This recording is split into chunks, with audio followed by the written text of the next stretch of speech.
The Strait of Hormuz is one of the most consequential pressure points on Earth. A narrow corridor, a global fault line pressed between Iran and Oman. 33 kilometers at its tightest. And through it, every single day, flows a vast share of the world's energy. Crude oil moving toward Asia, liquefied gas crossing to Europe, fuel that powers the cities and factories and supply chains of the modern world. Every vessel follows a defined path. Every movement is noticed. The horizon appears calm. It rarely is. One disruption here does not stay here. A single delay ripples outward to refineries, to fuel prices, to the cost of goods on shelves in cities that have never heard the name of this place. The global economy is tethered to this passage in ways most people who depend on it never think about. This is not just a passage, it is a trigger point. And yet,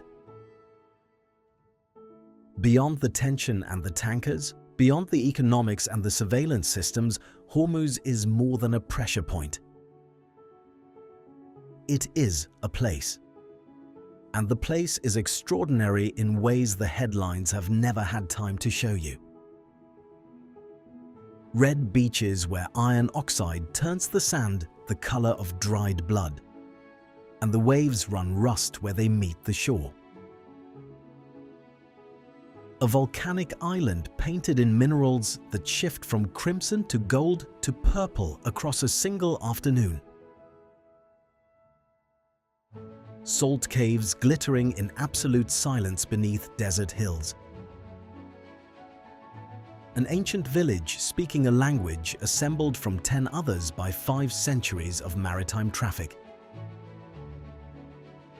A forest that appears to float on the surface of the sea twice a day. Come with us now. Beyond the calculations of power.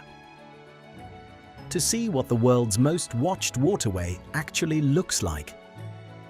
Up close, at the edge, where the tension and the beauty share the same shore.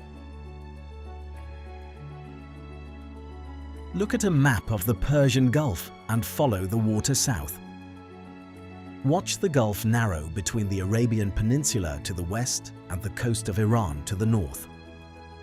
Watch the distance compress from hundreds of kilometers of open water to something that begins to feel, on a map, almost intimate. The land on both sides pressing in, the blue space between them thinning. At its narrowest point, between Oman's Musandam Peninsula and the Iranian coast opposite, the strait reaches 33 kilometers across. The usable shipping lanes within that space are narrower still. 3 kilometers wide in each direction, separated by a buffer zone. That is the corridor through which 1/5 of the world's oil supply moves every day without interruption. The numbers attached to this passage resist easy comprehension. In 2024, approximately 21 million barrels of crude oil transited the strait daily. Add to that roughly 1/5 of global LNG trade, most of it from Qatar, the world's largest LNG exporter, whose entire export infrastructure depends on access to these waters. Japan sources approximately 90% of its oil through Hormuz. South Korea over 70%. India, the world's 3rd largest oil consumer, depends on this corridor for the majority of its imports.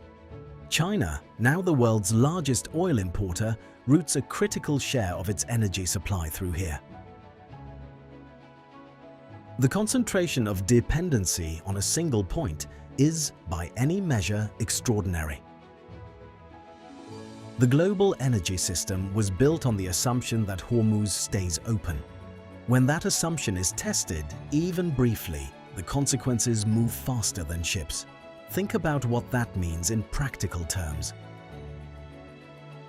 A supertanker, a very large crude carrier, is up to 330 meters long, longer than the Eiffel Tower laid on its side. Loaded, it carries 2 million barrels of oil. It moves at roughly 15 knots, and it must navigate a shipping lane 3 kilometers wide in a corridor where both shores are visible simultaneously and where every movement is tracked from the moment the vessel enters the Gulf of Oman. These ships cannot stop quickly. They cannot turn sharply. They commit to their course hours before they execute it.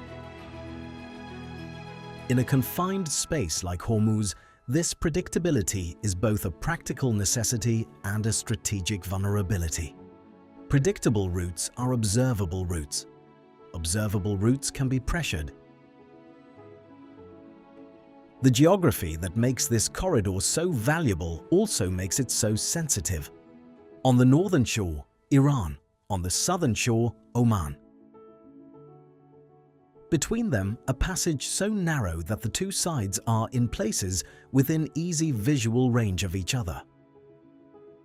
Oman maintains the traffic separation scheme that keeps thousands of vessels moving through these lanes without collision, a maritime traffic management system that handles some of the heaviest energy cargo traffic on Earth.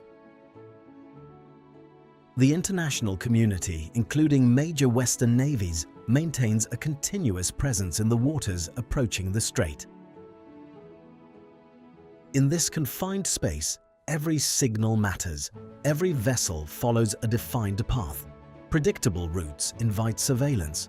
Surveillance creates pressure, and pressure in a corridor this narrow never fully dissipates.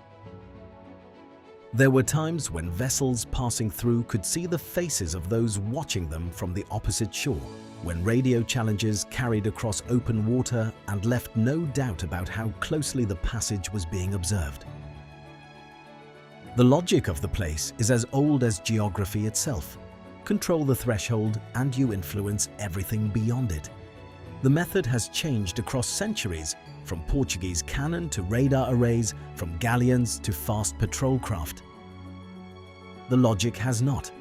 This is the gate the world depends on. It has never fully relaxed. There are alternative routes.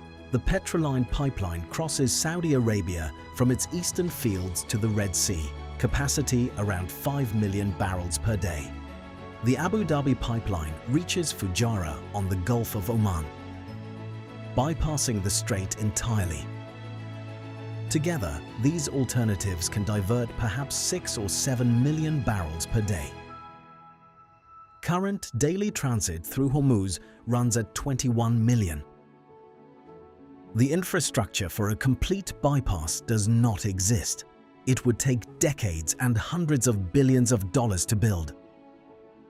No such project is underway. The dependency is structural. It was built in, and it will not unwind quickly.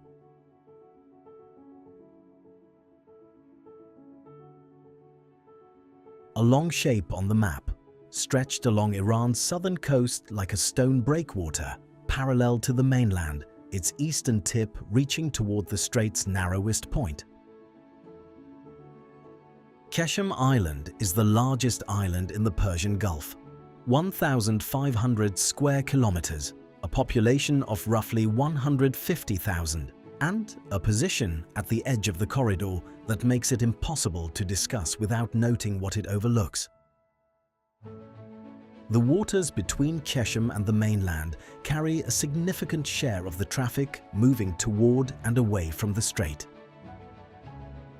The island sits close enough to those lanes to make its geography inherently strategic. And yet, to arrive on Qeshm and move through its interior is to encounter a landscape that operates on an entirely different register. The island reads like a geological manuscript left open on a table. Charku Canyon cuts through the island's interior, narrow walls of pale limestone rising vertically from a canyon floor. the stone carved by wind and water into shapes that look, at certain angles, like melted wax, like fabric caught mid-ripple and frozen.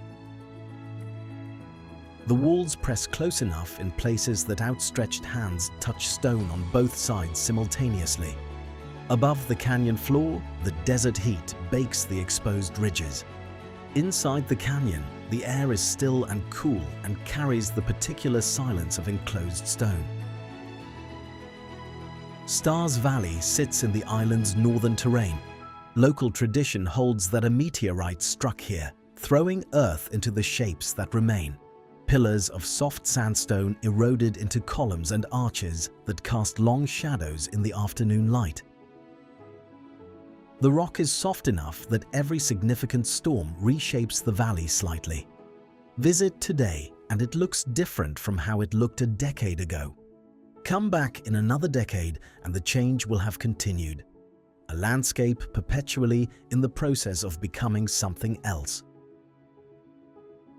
On windy days, the air moves through crevices in the stone and produces a sound, eerie, hollow, hard to locate.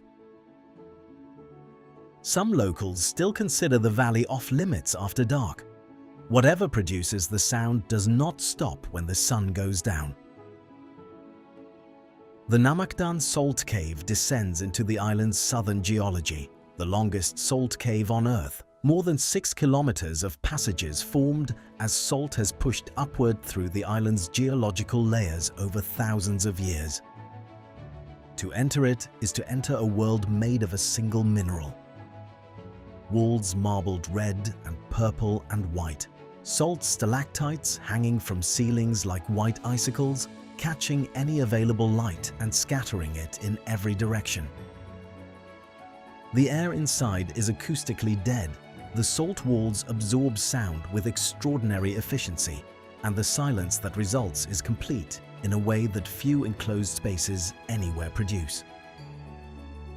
Small streams of mineral water trickle through the cave floor, dissolving salt as they move, carving channels slightly deeper with each passing year. Drop by drop, the cavern reshapes itself, time working patiently. Stone dissolving into something luminous. On the northern coast, the old city of Laft rises above a quiet harbor. Wind towers, badgers, stand above the rooflines, dozens of them, their open faces oriented toward the prevailing sea breeze. These structures pull cool air down into the rooms below, a technology at least 1,000 years old and still in use, still effective, still the most practical solution to the specific problem of heat in this specific place. The narrow alleys between the coral stone houses channel the same breeze between buildings. The town was designed around the wind long before anyone thought to put a name to the principle. Next to the ruins of the old fortress above the town, 366 wells cut into the bedrock, one for each day of a leap year, used in strict rotation so that no single source was ever overdrawn. A water management system built entirely from observation and necessity, operating without formal engineering, sustained across generations by the simple logic that it worked. At the island's traditional shipyards, wooden vessels are rising from the sand as they have risen here for over 1,000 years. The craftsmen building them carry no blueprints, no engineering drawings, no computer models. The knowledge of how to shape a hull capable of crossing to East Africa and surviving a century of saltwater lives entirely in human memory. Passed from master to apprentice in an unbroken chain that UNESCO has recognized as intangible cultural heritage of humanity. The wood is teak, imported from India and Burma. The tools are basic. The rhythm of the yard is a continuous, unhurried percussion of wood on wood. The planks meet without visible gaps. Ropes tighten the structure before fastenings are set into place. The curves of the hull are not drawn before they are cut. They exist in the hands of the craftsman as accumulated knowledge of how wood bends under heat and tension and how a specific curve will behave when it meets the resistance of open water. When a finished vessel finally touches water, the harbor grows briefly silent. Another ship has joined the old routes of the Persian Gulf. These vessels are built to last a century in salt water. They have been sailing to East Africa and back for generations. In a world of steel-hulled container ships and satellite navigation, wooden boats built from memory still work the waters of the strait. The island of Hengam, close to Qeshm's southern shore, operates on a different scale and a different tempo. No cars, 2 small villages, crystal clear water, and dolphins, not the kind you wait and hope for, but the kind that find you. A short boat ride from the pier and pods of Indo-Pacific humpback dolphins appear alongside, bow riding, leaping, apparently as interested in the encounter as you are. At night, when conditions are right, bioluminescent plankton bloom in the shallows, and a hand moving through the water leaves a trail of cold blue-green light. Hengam is one of those places that remains, for now, almost entirely unknown outside the region, which is precisely why it is still like this. The Qeshm Geopark covers a large portion of the island's interior, the first UNESCO Global Geopark designated in the Middle East. The designation recognizes what the island's geology already makes obvious to anyone who moves through it, that this is a landscape of exceptional scientific value. A place where the processes that have shaped the Earth's surface over millions of years are visible, readable, and still actively underway. Salt domes pushing upward. Folded sedimentary layers exposed by erosion. Long valleys carved by water that vanished ages ago. The rock crumbling in some places like dry clay, shining in others with embedded salt crystals. The island listens patiently. Earth writing its slow story. And the tankers move past, visible from the northern shore, carrying their cargo toward markets that will never see any of it.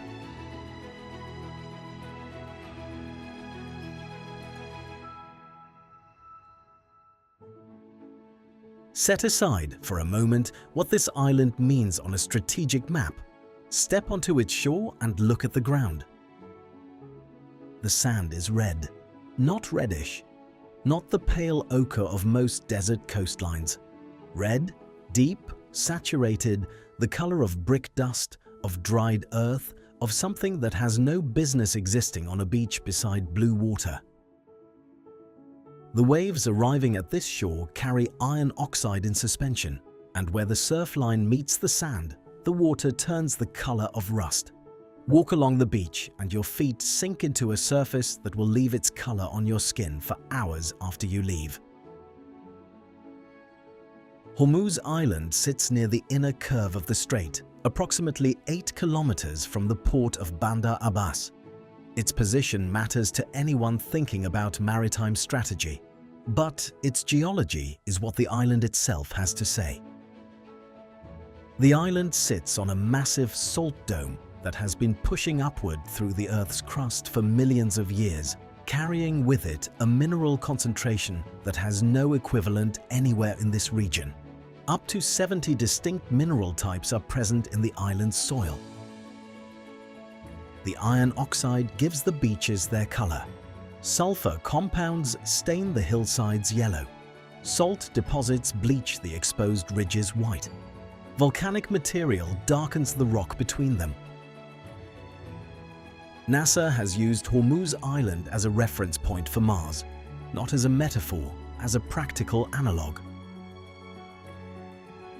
The mineral chemistry of the island's surface, its iron oxide concentrations, its geological structure are sufficiently similar to the Martian surface that scientists studying Mars have used aerial photographs of Hormuz to calibrate their instruments and test their interpretations of planetary imagery. If you stand on the red beach and look inland toward the colored hills, you are looking at a surface that, under certain light conditions, is photographically indistinguishable from images returned by Mars orbiters. The planet that looks most like another planet on Earth. Walk inland from the red beach toward Rainbow Valley and the ground shifts beneath every step. Red gives way to orange. Orange bleeds into yellow. Yellow meets white. Purple appears in rock faces that catch the afternoon light at the right angle. The transition between colors has no clear boundary. One mineral zone bleeds into the next, and the overall effect, seen from the hillside above, is of a landscape that appears to have been painted rather than formed. No human hand arranged these colors. The geology did. The forces beneath the crust, working across millions of years, produced a surface that looks, in certain light, almost too deliberate to be natural. Wind moves softly across the valley floor, carrying grains of brightly tinted sand along narrow paths between the hills. With every storm and rainfall, the landscape reshapes itself, mixing minerals into new patterns across the desert ground. The planet painting and repainting the same canvas with the same pigments endlessly.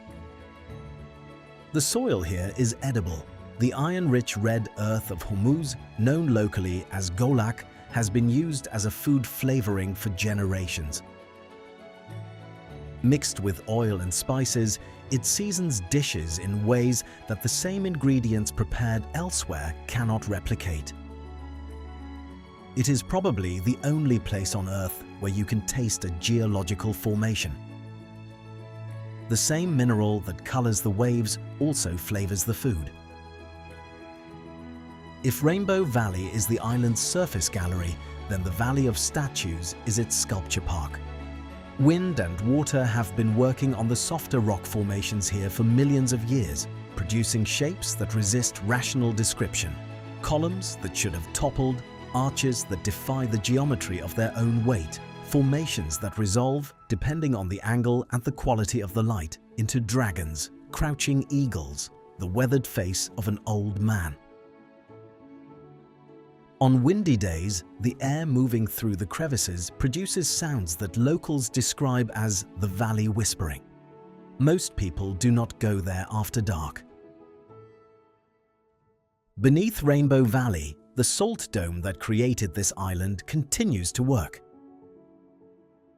The salt goddess cave descends into the dome through passages formed as salt pushed upward through the rock.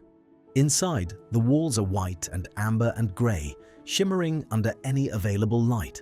The surface is smooth in places, jagged in others where mineral crystals have grown across centuries. The air cools quickly as you descend. The silence is the silence of very old, very still space, the salt walls absorbing every sound before it can reflect, creating an acoustic environment unlike any cave formed from other materials. Local tradition holds that the salt here has purifying and healing properties, that the air inside the cave, saturated with negative ions from the mineral concentration, is beneficial for respiratory conditions. People come to breathe it. The claim is not without scientific basis. Salt therapy has documented effects on certain respiratory ailments. But what strikes most visitors is simpler than any therapeutic claim. The silence. The absolute structural mineral silence of a space where the walls themselves consume sound before it can return to you. In a world of constant noise, a cave that eats sound is not nothing. It is something rare. There is also a western salt cave, separate from the goddess cave, whose walls are not white but multicolored, layers of salt stained by the same mineral diversity that colors the surface above. Red and orange and purple and ash gray. A cross-section of the island's geological history rendered in underground crystal. Two caves, Two color palettes formed by the same process in the same dome at slightly different depths and slightly different mineral compositions. The Portuguese fort at the island's northern edge has stood here since the 16th century. Its walls are built from local coral stone mixed with the red earth of the island, the same iron oxide that colors the beach visible in the fabric of the fortification itself. Wind moves through the broken corridors. The air carries salt and desert dust. From the ramparts, the strait stretches toward the horizon, wide and deceptively calm.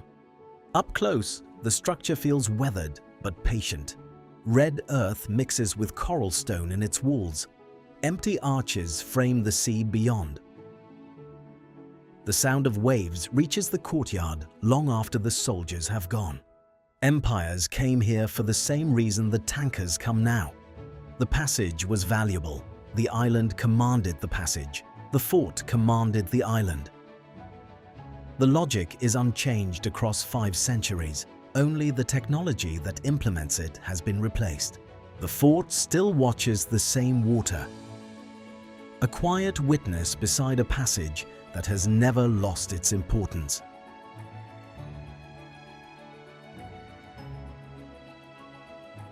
Cross to the southern shore. The Musandam Peninsula is the northern tip of Oman, separated from the rest of the country by a strip of UAE territory. An exclave, a piece of land that belongs to one nation but is surrounded on its land borders by another. Its coastline fractures into deep fjords, limestone cliffs plunging vertically into blue water. A landscape that belongs to Norway in its geometry, but to Arabia in its heat and its light. From above, the peninsula looks like a hand with its fingers extended into the strait. The fingers are the ridges, the spaces between them are the cores, fjord-like inlets carved by tectonic forces and shaped over thousands of years by the sea working at the base of the limestone. The water in these inlets is extraordinarily clear, visibility to 20 meters or more. The cliffs rising above the surface are reflected in the water below with a precision that, in the still hours of early morning, makes it difficult to determine where the rock ends and the reflection begins. Traditional wooden boats glide across the surface. Fishermen travel between small coastal villages, tucked into sheltered inlets along the rugged shoreline. Wind moves along the cliffs. Seabirds circle the high ridges. Despite their dramatic scale, the Arabian fjords remain peaceful places where mountains, sea, and human life share the same narrow spaces. The Shihu people have inhabited these fjords for millennia.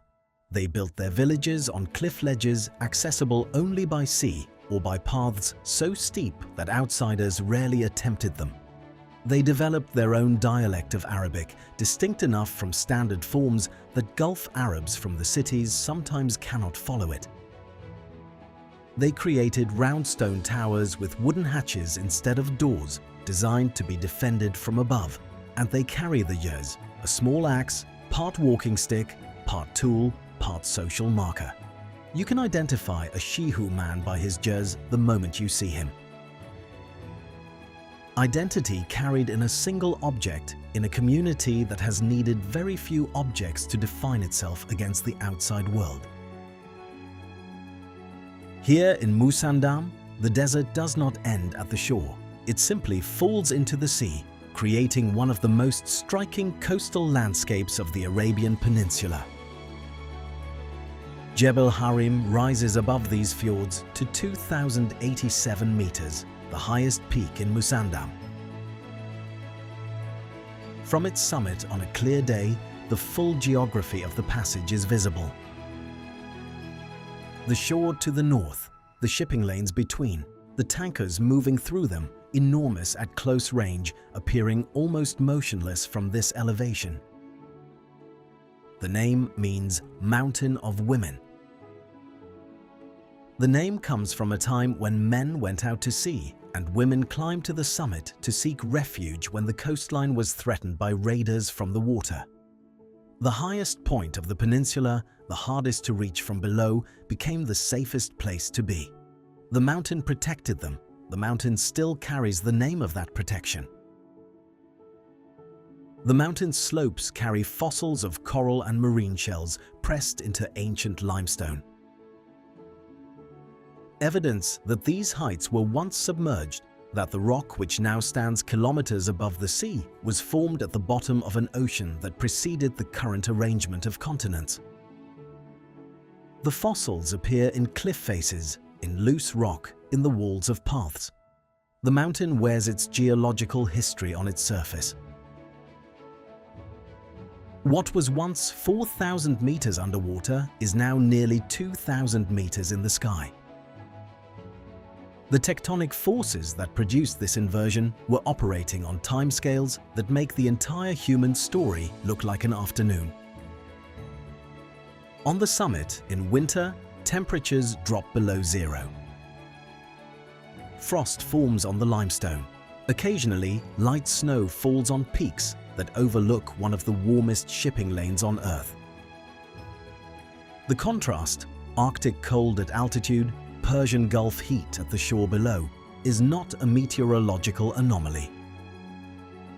It is the natural consequence of elevation in a landscape this dramatic, this compressed, this extreme in its vertical range.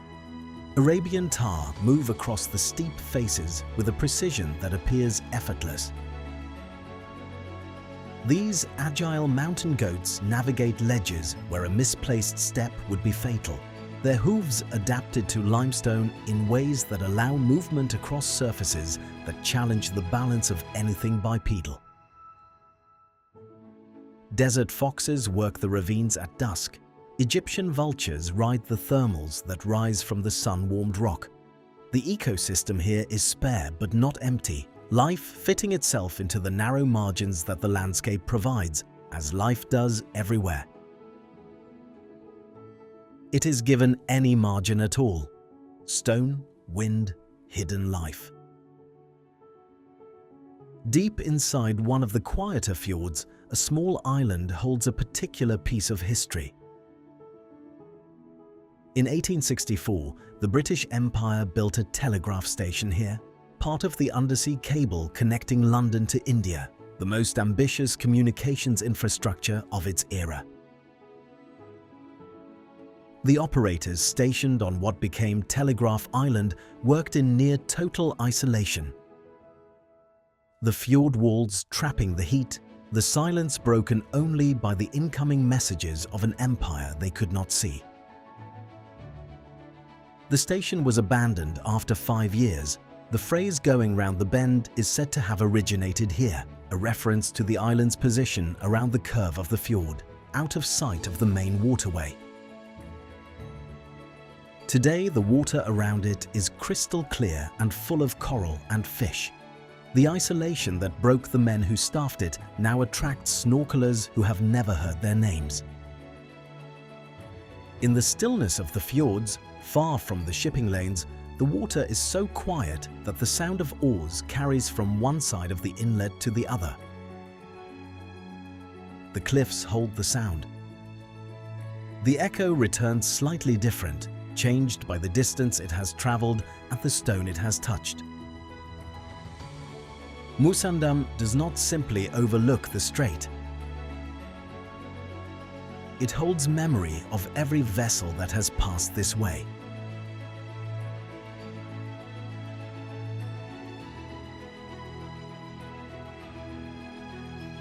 At the northern tip of the Musandam Peninsula, accessible only by boat or helicopter, no road reaching it through the mountain ranges that surround it on 3 sides, a village called Kumzar has been inhabited for over 700 years.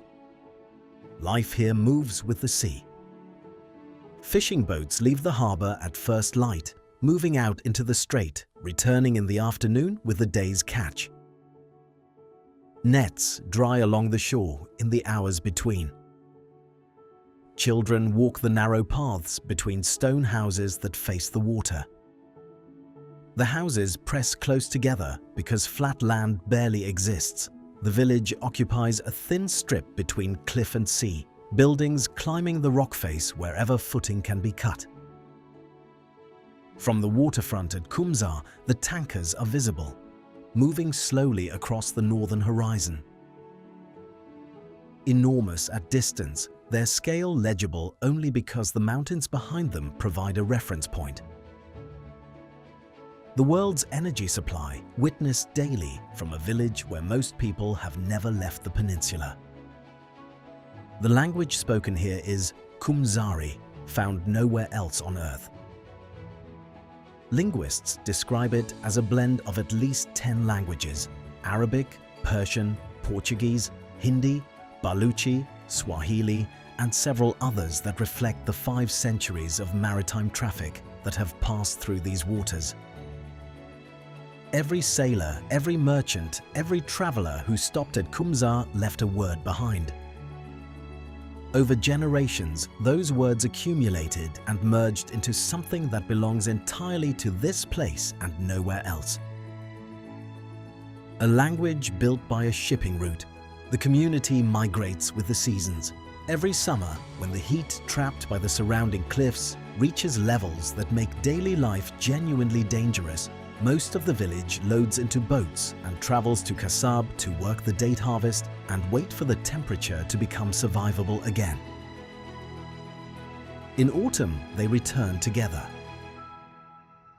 The migration has been happening for as long as anyone can remember, calibrated to the specific climate of this specific place.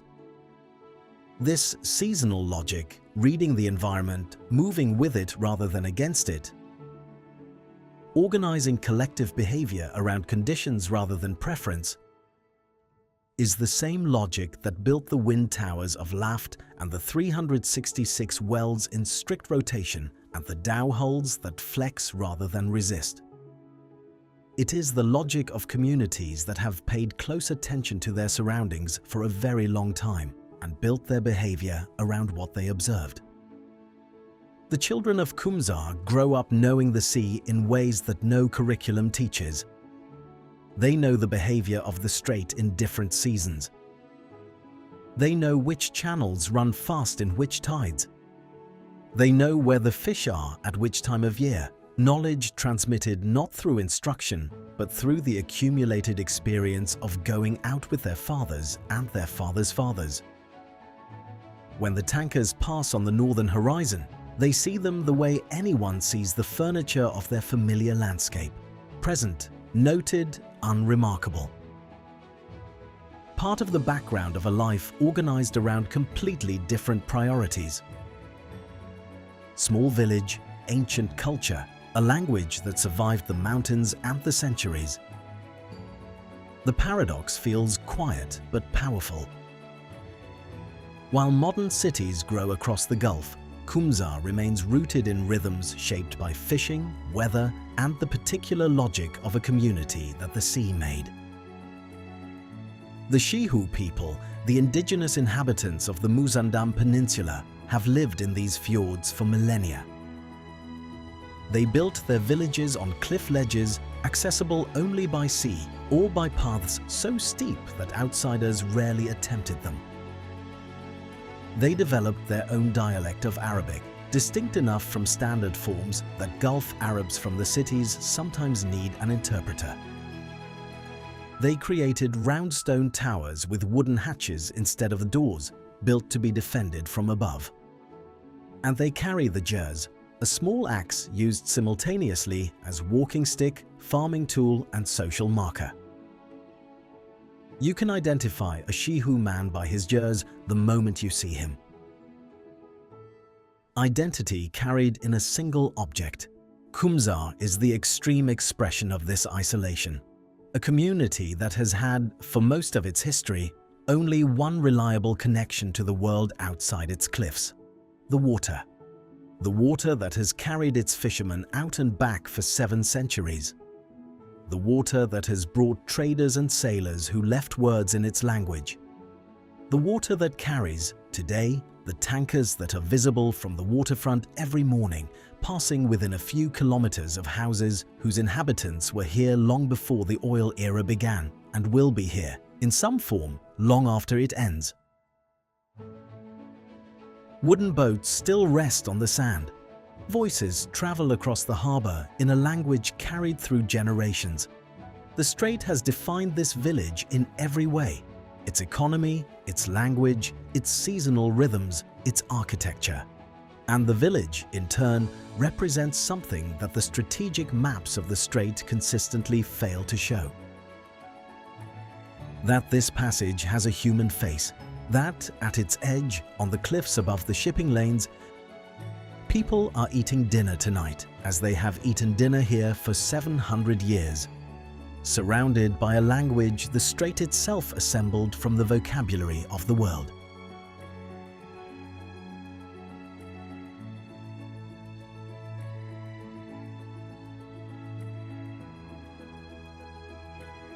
Between Qeshm Island and the Iranian mainland, in a region of shallow tidal flats that the tanker routes do not approach, a forest exists that the strategic literature on the strait does not mention. The Hara forest covers approximately 8,000 hectares of mangrove along the tidal coast, one of the largest mangrove ecosystems in the Persian Gulf, a UNESCO biosphere reserve, and one of the most biologically productive environments in the entire region. The dominant species, Avicennia marina, has evolved a biological mechanism that should not be possible. It drinks salt water.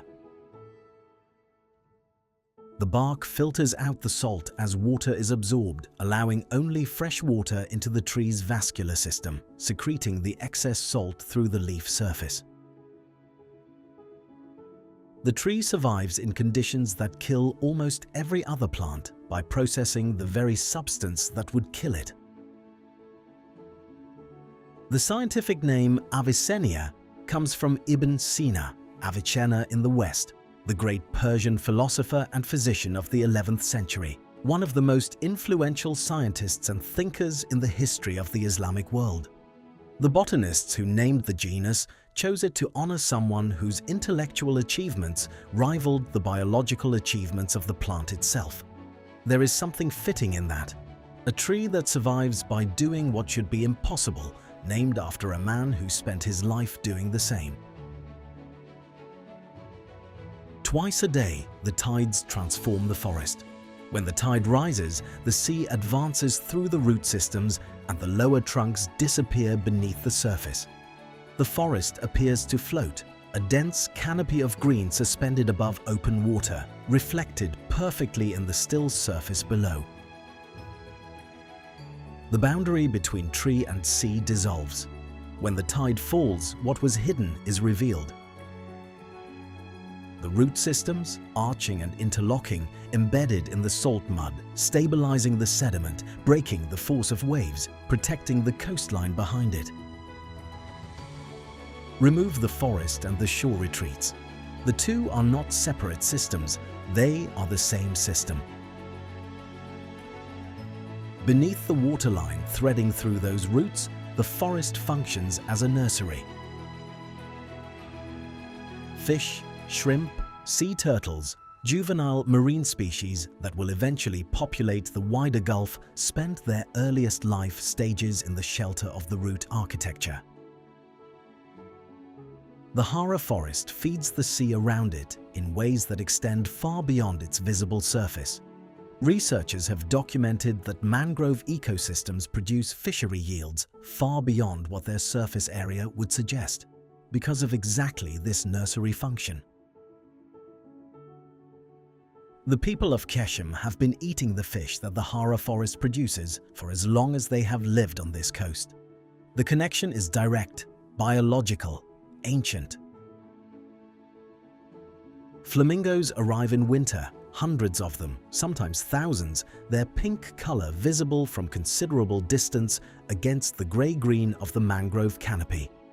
Greater and lesser flamingos feed side by side in the tidal zone. Egrets work the shallows.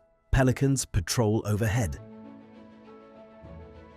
The bird life of the forest changes with the season, shifting as migratory species arrive and depart along routes that have nothing to do with the tanker traffic moving through the waters nearby. You enter the Hara forest only by boat, narrow wooden vessels moving slowly through channels where the canopy closes overhead. Birdsong, the soft sound of water against the hull, the smell of tidal mud and salt and green growing things. The experience of moving through it has a quality that is almost impossible to reconcile with the geography surrounding it. A UNESCO biosphere reserve of extraordinary ecological complexity, a few kilometers from one of the busiest energy shipping lanes on Earth. The forest also faces its own pressures. The Persian Gulf is one of the most heat-stressed marine environments on Earth, already warm by the standards of any comparable sea, growing warmer each decade. The mangroves that have adapted to survive salt water are also facing the challenge of rising sea levels that could shift the tidal inundation cycles they depend on. Too much inundation, too often, stresses even Avicennia marina's extraordinary tolerance. The species that depend on the ecosystem, the flamingos, the sea turtles, the juvenile fish growing up in the roots, face futures that are genuinely uncertain. The coral reefs of the wider Gulf, already living closer to their thermal limits than reefs anywhere else on Earth, are under increasing pressure from a warming that has no seasonal relief. They have survived temperatures that would bleach and kill reefs in other oceans, having adapted over millennia to the Gulf's naturally warm and variable conditions. But there are limits to that adaptation, and the baseline is rising. The forest does not know about the oil, the flamingos do not know about the shipping lanes, the bioluminescence does not know about any of it. Here, in the tidal margins of the world's most watched waterway, the sea goes on doing what it has always done: growing, feeding, glowing in the dark.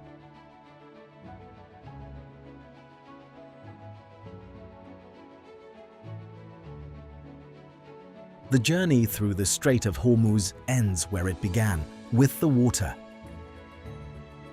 33 kilometers at its narrowest point. 3 kilometers of usable lane in each direction. Tankers pressing forward through a corridor so narrow that the crew can sometimes see both shores simultaneously. The tension is real. It has been real for decades. The strait's importance to the global economy is not rhetorical, it is mathematical. When this passage is disrupted, the disruption costs money in cities whose inhabitants have never heard of Qeshm or Qumza or Jebel Harim. The energy that moves through here is the energy the modern world runs on. Every fuel receipt, every electricity bill, every price tag on a product that was manufactured somewhere and shipped somewhere carries invisibly the cost of this corridor functioning. And yet the passage endures, has endured through the rise and fall of the Portuguese Empire that built the fort on Hormuz Island. Through the tanker wars of the 1980s, when more than 500 vessels were struck over 4 years, and the shipping lanes of the Gulf became genuinely dangerous. Through every crisis and confrontation and period of heightened tension that has tested the assumption that Hormuz stays open. The tankers keep moving, the lanes stay open, the world keeps running on what passes through here. The oil era is not the first time this strait has been the center of global commerce. For centuries before the first well was drilled anywhere in the Gulf, these waters carried pearls. The Persian Gulf was once the world's greatest source of natural pearls, and the trade in them supported coastal economies across the entire region for generations. Divers went down without equipment, holding their breath in water that reached 40 degrees Celsius in summer, feeling along the seabed for oysters. The pearl trade built the merchant houses of the Gulf Coast. It funded the dhow fleets. It created the commercial culture and the port infrastructure that the oil industry eventually inherited and transformed. When Japanese cultured pearls flooded the market in the 1930s and collapsed the natural pearl trade almost overnight, the Gulf economies faced a crisis that was only resolved by the discovery of oil a generation later. One commodity replaced another. The strait kept moving goods. Before the pearls, frankincense. The Dhofar region of southern Oman, at the Gulf of Oman end of the strait's approach, was once the primary source of the frankincense that burned in the temples of Rome, of Egypt, of every ancient civilization that required incense for its rituals. The incense route that carried this resin from Dhofar northward through Arabia was, for over 1,000 years, one of the most consistently profitable trade corridors on Earth. The Strait of Hormuz was part of the maritime leg of that trade. The same waters carry different cargo now. The logic of the corridor is unchanged. But this is not only a story about oil or pearls or frankincense. It is a story about a place that exists independently of its strategic value. That was extraordinary before anyone decided it was important, and will be extraordinary after the current measure of importance has shifted. A place with red beaches and salt caves and floating forests and a village speaking a language that a shipping route assembled over 5 centuries.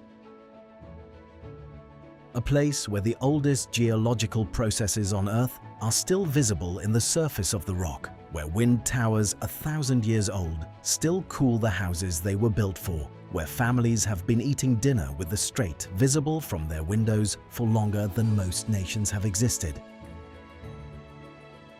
You will remember the red sand touching the blue water. You will remember the canyon walls of Qeshm rising from the pale desert floor. You will remember the salt cave descending into silence beneath the colored hills of Hormuz Island. You will remember the fjords of Musandam, the cliffs falling straight into water so clear you can see the bottom from the surface.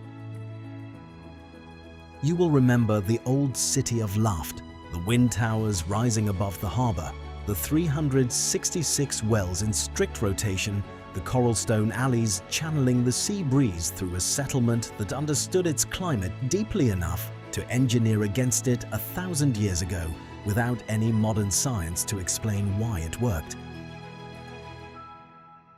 You will remember Kumzar, the village that speaks 10 languages in one, the boats leaving at dawn, the children on the narrow paths.